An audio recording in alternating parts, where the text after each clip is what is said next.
நேயர்கள் அனைவருக்கும் வணக்கம். வெண்முரசு நீர்க்கோலம் அத்தியாயம் 46. நீர் பசுஞ்சோலை. சோலை தழைப்புக்கு மேல் எழுந்து நின்ற தேவதாருவின் உச்சி கவட்டில் கட்டப்பட்டிருந்த காவல் மாடத்தில் மடியில் வில்லையும் இடக்கை அருகே அம்பு தூளியையும் வைத்து கொண்டு கஜன் பின் உச்சி வெயில் நிறம் மாறுவதை பார்த்து கொண்டிருந்தான். காற்றில் அக்காவல் மாடம் மெல்ல ஆடியது. அவன் அங்கு அமர்ந்த முதல் நாள் காடு கோதையில் செல்லும் பெருங்கலம் போல மெல்ல அசைவதாக தோன்றி உள்ள நடுக்கு கொண்டான். எழுந்து நின்று கண்கள் சுழல தலை நிலையழிய இருமுறை குமட்டினான். அவன் அருகே நின்றிருந்த தீர்க்கன் தன் பெரிய கைகளால் அவன் புயங்களை பற்றி, எதையாவது பற்றிக்கொள், காட்டில் இருக்கும் ஏதேனும் ஒரு புள்ளியை கூர்ந்து நோக்கு என்றான். அப்பால் தெரிந்த பிரிதொரு தேவதாருவை கூர்ந்து பார்த்தபோது தன்னுடைய காவல் மாடம் அசைவதாக தெரிந்தது. அக்கணமே அவன் உடலுக்குள் இருந்த நீர்த்துளிகள் உணர்ந்த நிலையழிவு சீரமைந்தது. சற்று நோக்கிய பின் ஒவ்வொன்றும் அவன் சித்தத்திற்கு தெளிவாயின. அமர்ந்து கொள் என்று தீர்க்கன் சொன்னான். அவன் அமர்ந்த பின் புன்னகைத்து விந்தை என்றான். நாம் வெளியே பார்க்கும் ஒவ்வொன்றையும் இப்படித்தான் ஒப்பீடுகளாக அறிந்து கொண்டிருக்கிறோம் என்று சொல்வார்கள் என்று தீர்க்கன் சொன்னான். கஜன், இங்கிருந்து கைகளை விரித்தால் பறவையாக மாறி இந்த பச்சை அலைகளுக்கு மேல் பறந்து போய்விட முடியும் என்று தோன்றுகிறது என்றான். அதுவும் இங்கு வரும் பெரும்பாலானவருக்கு தோன்றுவதே. முன்பு ஓரிருவர் அவ்வாறு பாய்ந்து உயிர் துறந்ததுண்டு என்றான் தீர்க்கன். கஜன் தன் அடிவயிற்றில் ஓர் அதிர்வை உணர்ந்து காவல் மாடத்தின் மூங்கில் விளிம்பிலிருந்து சற்று உள்ளே நகர்ந்து கொண்டான். அந்த அச்சம் இருக்கும் வரை நீ பாய்ந்து விட மாட்டாய். அல்லது இவர்களிடமிருந்து அகிபீனா வாங்கி இழுத்தால் அது நிகழலாம் என்றான். கஜன், அகிபீனாவா? இவர்களா என்றான். அகிபீனா உண்டு, சிவமூலியும் உண்டு என்றான் தீர்க்கன். அவன், காவலர்கள் இதையெல்லாம் இழுக்கலாமா என்று கேட்டான். கூடாது. ஆனால் இப்புவியில் ஒப்புக்கொள்ளப்பட்ட செயல்கள் மட்டும்தான் நிகழ்கின்றனவா என்ன? அவ்வாறென்றால் இப்புவி எத்தனை சலிப்பூட்டுவதாக இருக்கும். இத்தனை மீறல்களுக்கு பிறகும் இங்கு பெரிதாக செய்வதற்கு ஒன்றுமில்லை என்று தீர்க்கன் சொன்னான். ஏன் ஏன் இவர்கள் உளமயக்கு பொருட்களை நுகர்கிறார்கள் என்று கஜன் கேட்டான். தீர்க்கன் இதழ்கள் கோட, சின்னால் இங்கு இரு, அப்போது தெரியும் என்றான். ஏன், இங்கு அச்சமூட்டும் ஏதேனும் உண்டா என்று கஜன் கேட்டான். அச்சமூட்டும் ஏதேனும் இருந்திருந்தால் இவர்களுக்கு இந்த உளமயக்குகள் தேவைப்பட்டிருக்காது. இங்கு எதுவுமே இல்லை என்றான் தீர்க்கன்.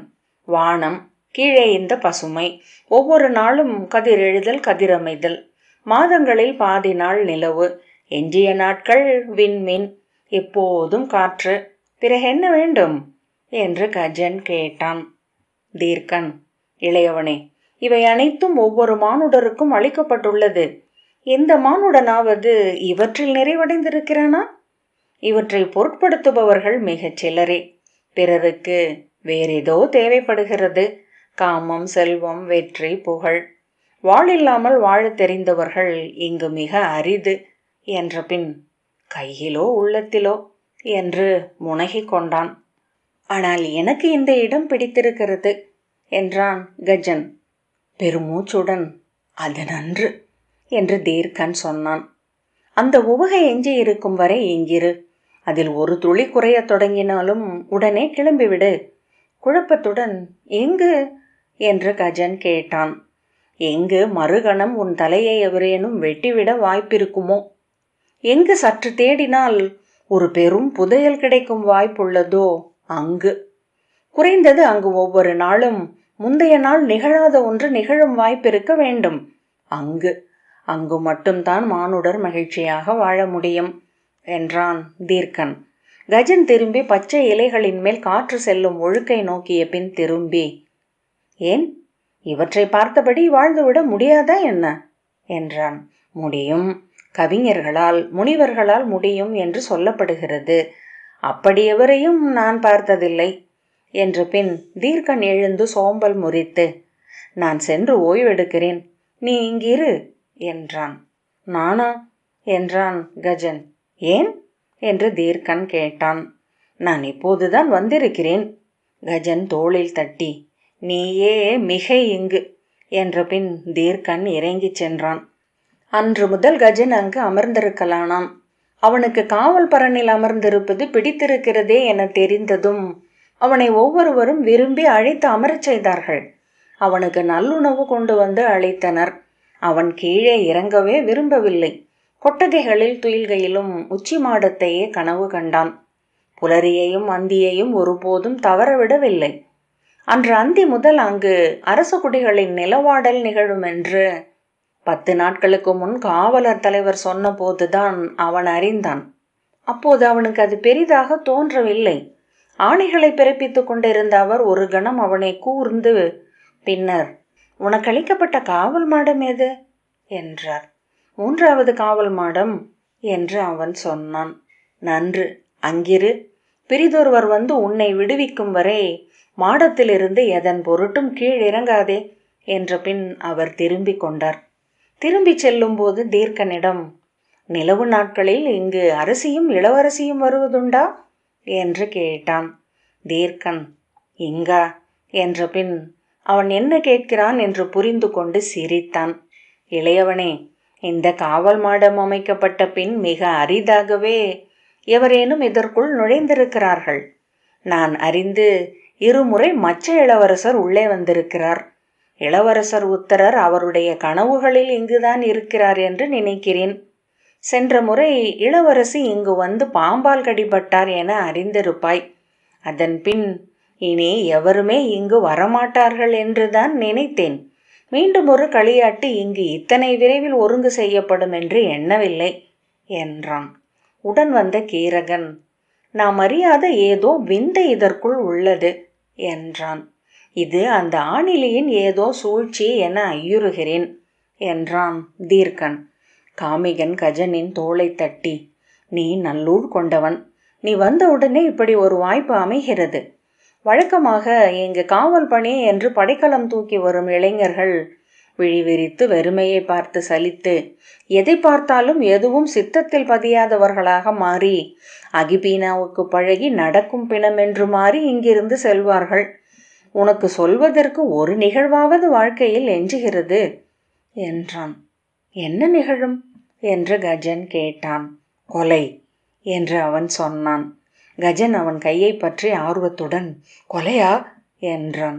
அவன் நகைத்து தீர்க்கனின் தோளில் முட்டி, கறந்த பால் போல வெண்மையாக இருக்கிறானே இவன் என்ற பின் அவனிடம், இளையவனே, இங்கு நிகழவிருப்பது ஒன்றே ஒன்றுதான். இங்குள்ள அத்தனை உயிர்களும் அன்றாடம் செய்து கொண்டிருப்பது. அவர்கள் அளவுக்கு உளம் உவந்து உடல் விடுதலை கொண்டு அதை செய்ய மனிதரால் இயலாது. நகரங்களில் அறவே இயலாது என்று அறிந்திருக்கிறார்கள். ஆகவே காட்டில் அதை முயலலாமே என்று நினைக்கிறார்கள். ஆனால் நகரங்களில் இருக்கையில் அவர்கள் அகம் காடாக இருக்கிறது.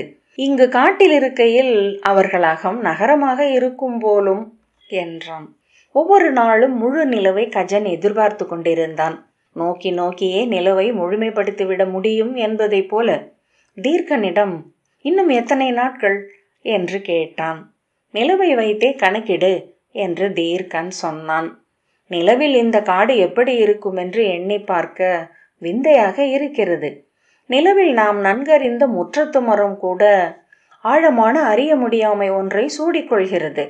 அறிய முடியாமையால் ஆனது இக்காடு. பின்னர் தனக்குள் என, ஒருவேளை தன்னை இது அப்போது ஒவ்வொரு இதழாக விரித்து கொள்ள தொடங்கிவிடுமோ? தீர்க்கன், கனவு காண முடிந்தால் கரும்பாறையையே ஊடுருவி உள்ளே சென்று விடலாம். அதற்குரிய அகவை உனக்கு என்றான். முழு நிலவு நாளன்று அவன் காலையில் விழிப்பு உணர்ந்ததே உள்ளத்தில் எழுந்த முரசொலியுடன் தான். ஆம் என்று அவன் சொல்லிக் கொண்டான். பாய்ந்து எழுந்து கொட்டகையை விட்டு வெளியே சென்று முகம் கழுவி கொண்டிருந்த சக்கரரிடம், இன்று முழு நிலவு என்றான். ஆம், அதற்கென்ன என்றார். இன்று அரச குலத்தார் காணாட வருகிறார்கள் என்றான். ஆம், நமக்கு சற்று பணி மிகுதி. எவருக்கும் இன்று துயில் இல்லை என்று சொல்லிவிட்டார்கள் என்றபடி அவர் கொப்பரையுடன் சென்றார். சூனரிடம், இன்று அரசர் வருவாரா என்று அவன் கேட்டான். அவர் எப்போதும் கள் நிறைந்த காட்டில் வாழ்பவர் என்ற சூனர், எவர் வந்தால் நமக்கென்ன, சவுக்கடிப்படாமல் ஒழிந்து இந்நாளை கடந்தோம் என்றால் நாளை வழக்கம் போலத்தான் என்றார். எவரும் அவன் உணர்வுகளை பகிர்ந்து கொள்ளவில்லை. ஆண்டு கணக்கில் எதுவும் நிகழாமல் சலிப்படைந்திருந்தவர்கள் அது நிகழ்ந்தபோது பதற்றமும் எரிச்சலும் கொண்டார்கள். அதை எவ்வகையிலேனும் கடந்து செல்ல விழைந்தார்கள். அவர்கள் அந்த செயலின்மைக்கு பழகிவிட்டிருந்தனர். அவர்களின் உடல்கள் இறந்த மரத்தில் முளைத்த காளான்கள் போல வெளுத்திருந்தன. அந்த ஆணிலி ஏதோ செய்கிறான். அவன் எவரும் அறியாமல் இரவுகளில் இக்காட்டுக்குள் உலவுகிறான் என்கிறார்கள் என்றார் தப்தர். யார்? அவளா? என்றான் கஜன். இக்காட்டுக்குள் அவள் ஆணின்றாகி விடுவதாக சொல்கிறார்கள். அவள் இங்கே அரசநாகத்தின் விரைவு கொண்ட கைகளுடன் நாணலையே அம்புகளாக்கி வேட்டையாடுவதை கண்டிருக்கிறார்கள். தாழ்ந்த குரலில் சூரர். அது மானுட பிறவி அல்ல, ஏதோ கந்தர்வன். அவர்களால் மட்டுமே ஆண் என்றும் பெண் என்றும் ஆக முடியும் என்றார். அனைவரும் அமைதி கொண்டனர். கஜன். அது ஏன் நம் நகர் புகுந்திருக்கிறது என்றான். நம் இளவரசியை அது கைப்பற்றிவிட்டது. இங்கு இத்தனை காவலுக்கு பின்னும் இளவரசியை கடித்த நாகம் எப்படி வந்தது? இங்கே காட்டின் ஆழத்திலிருந்து அந்த கந்தர்வன் எப்படி தோன்றினான்? கஜன். இளவரசி அவனுக்கு எதற்கு என்றான். நாமர் சிரித்து, மூடா, கந்தர்வர்களுக்கு மானுட பெண்கள் மேல் காமம் உண்டு. ஒரு நாள் பருந்து கோழி குஞ்சை என இளவரசியை கவ்விக்கொண்டு அவன் சிறகு விரிப்பான் என்றார். அன்று பரன்மேல் ஏறிய போது கஜனின் கால்கள் நடுங்கி வழுக்கின. இருமுறை அவன் சறுக்கி கீழே வந்தான். அவனை கண்டதும் சலிப்புடன் எழுந்து உடல் வளைத்து கோட்டுவாயிட்ட தீர்க்கன். முன்னரே வந்து விட்டாயா? நன்று என்றபடி வில்லை ஒப்படைத்தான். கஜன் தயங்கியபடி, இன்று பகல் முழுக்க எனக்கு இங்கே காவல் பணி உள்ளது. அந்தியில் என்னை விடுவிப்பார்கள். அந்திக்கு பின் நான் காட்டுக்குள் செல்ல முடியுமா என்று கேட்டான். காட்டுக்குள் செல்ல உனக்கு அரச காவலர்களின் ஒப்புதல் குறி தேவை. அது இல்லாது காட்டில் செல்லும் எவரையும் வெட்டி வீழ்த்துவதற்கு ஆணை உள்ளது என்றான். கஜன். நான் கேட்டு பார்க்கலாமா என்றான். நம் காவலர்கள் எவரையும் வெட்டப்போவதில்லை. அவர்கள் படைக்கலத்தை முதுகு சொறிவதற்கு மட்டுமே நெடுங்காலமாக பயன்படுத்தி வருகிறார்கள். ஆனால் வருபவர்கள் அப்படி அல்ல. இந்த நாட்டில் எவருக்கேனும் இன்னமும் படை வீரர்களுக்குரிய சீற்றமும் இறுக்கமும் உண்டென்றால் அது அரச மெய்காவலர்களுக்குத்தான். கீசகருடன் வரும் மெய்காவலர்களை எதன் பொருட்டும் அணுகாதே. அவர்கள் ஒவ்வொருவரும் குருதியளித்து பயிற்றுவிக்கப்பட்ட புலிகளைப் போல என்றான் தீர்க்கன். கஜன் தலையசைத்து பேசாமல் இருந்தான். இதற்குள் என்ன நிகழ்ந்தால் உனக்கென்ன? பேசாமல் கொட்டகைக்கு சென்று மர உரியை இழுத்து தலைக்கு மேல் போர்த்தி கொண்டு படுத்து துயில். கனவில் இதைவிட அடர்ந்த காடொன்றை காண்பாய் என்றான் தீர்க்கன். இதழ்கள் வளைய நகைத்து, வெளியே சொல்ல முடியாத அளவுக்கு இனிய நிகழ்வுகள் அங்கு நிகழும் என்ற பின் அகிபீனா சுருட்டிய இலை ஒன்றை பந்தத்தின் கங்கில் பற்ற வைத்து புகையை இழுத்தான். கஜன் அவனிடமிருந்து நோக்கை விலக்கி காட்டை பார்த்தான். இத்தனை அழகிய காட்டின் மடியில் இந்த அளவுக்கு உளம் கசந்தவர்களாக மானுடர்கள் மாறுவதேன் என்று எண்ணிக்கொண்டான். பின்னர் தோன்றியது, அது சமைத்து குவிக்கப்பட்ட அறுசுவை உணவின் முன்பு அமர்ந்து ஒரு துளியேனும் எடுத்து அருந்துவதற்கு ஒப்புதல் இல்லாமல் வாழ்வதின் வஞ்சம் என. ஒருபோது மீட்பில்லாமல் சங்கிலியால் பிணைக்கப்பட்ட ஒருவன் வெறியனோ பேதையோதான் ஆக முடியும். கஜன் அப்போதே முடிவெடுத்து விட்டான், காட்டிற்குள் சென்று பார்ப்பது என. அடுத்த கணம் தலை போகும் வாழ்க்கை என்று தீர்க்கன் அவனிடம் சொன்ன சொல் எண்ணத்தில் எழுந்தது. அதை இந்த காட்டிலேயே நான் அடையப் போகிறேன். அவ்வெண்ணம் வந்ததுமே அவன் முகம் மலர்ந்து விட்டது. அதை பார்த்த தீர்க்கன், அழகிய இளம் பெண்ணொருத்தியை நான் இப்போது பார்க்கிறேன். கஜன். எங்கே என்றான். உன் உள்ளத்தில் நீருக்கடியில் கிடக்கும் பொன் நாணயம் போல தெரிகிறாள் என்றான். கஜன் முகத்தை விலக்கி கொண்டு சிரிப்பை அடக்கினான். அது நன்று. உண்மையில் பெண்களை அடைவதை விட இவ்வாறு எண்ணி எண்ணி மகிழ்வது இனிது. என்னிடம் பிரம்மன் கேட்டிருந்தால் ஊனுடலுடன் பெண்ணை படைத்திருக்க வேண்டாம், ஆண்களுக்கு எழும் வெறும் கனவாகவே அவர்களை விட்டிருக்கலாம் என்று சொல்லி இருப்பேன். இன்னும் பல 100 மடங்கு காவியங்களும் பாடல்களும் எழுதப்பட்டிருக்கும் என்ற பின் தீர்க்கன் சரடில் தொற்றி இறங்கினான். தொலைவில் முரசு ஒலியும் கொம்பின் ஒலியும் எழுவதை கஜன் கேட்டான். வில்லை கையில் எடுத்துக்கொண்டு மூங்கில் விளிம்பை பற்றியபடி நோக்கினான். முதல் காவல் மாடத்தில் இருந்த காவலன் தன்னுடைய கொம்பை எடுத்து ஊதி இளவரசர் உத்தரர் வருவதை அறிவித்தான். அவன் திரும்பி மேற்கு வானை பார்த்தான். வான்வளைவில் நீலத்தாளம் போல விளிம்புகளில் வெண்சுடர் அதிர சூரியன் தெரிந்தது. அந்தி இறங்க இன்னும் நெடுநேரமாகும். அதற்குள்ளாகவே இளவரசர் வந்து விட்டாரா, அல்லது அவரது வருகையை அறிவிக்கிறார்களா? ஆனால் தொலைவில் அவன் உத்தரனின் கொடியை பார்த்தான். முதற்கணம் அங்கிருந்து எங்காவது ஒளிந்து கொள்ள வேண்டும் என்று தோன்றியது. பின்னர் நேருக்கு நேர் நின்று முகம் காட்டினால் கூட உத்தரன் தன்னை அடையாளம் கண்டு கொள்ளப் போவதில்லை என்று எண்ணிக்கொண்டான். உத்தரனின் கொடியுடன் குதிரை வீரன் ஒருவன் முன்னால் வர, தொடர்ந்து கொம்பூதியும் முரசறிவிப்பாளனும் இரு புறவிகளில் வந்தனர். பெரிய கரிய புறவி ஒன்றில் உத்தரன் அமர்ந்து வந்தான். முதலில் கஜனால் அதை விழியேற்க முடியவில்லை. உத்தரனின் கால்களை கீழே புறவியுடன் சேர்த்து கட்டி இருக்கிறார்களா என்றுதான் அவன் பார்த்தான். உத்தரனின் கால்கள் புறவி பயின்றவனின் கால்கள் போல் அதன் விலாவை கவ்வி இருக்கவில்லை.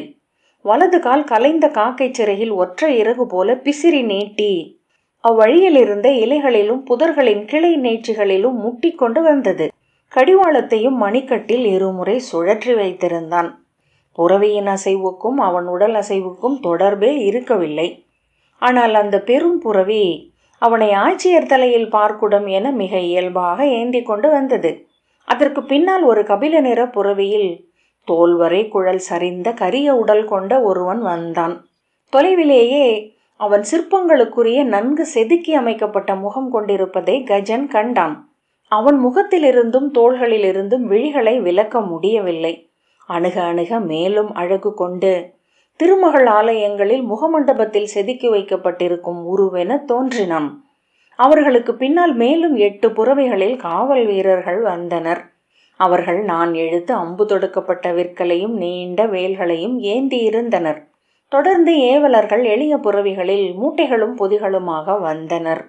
உத்தரன் காட்டின் முகப்பு முற்றத்தை அடைந்ததும் கடிவாளத்தை பிடித்து இழுத்து உரத்த குரலில் ஏய் ஏய் என்று கூச்சலிட்டு அதை நிறுத்தினான்.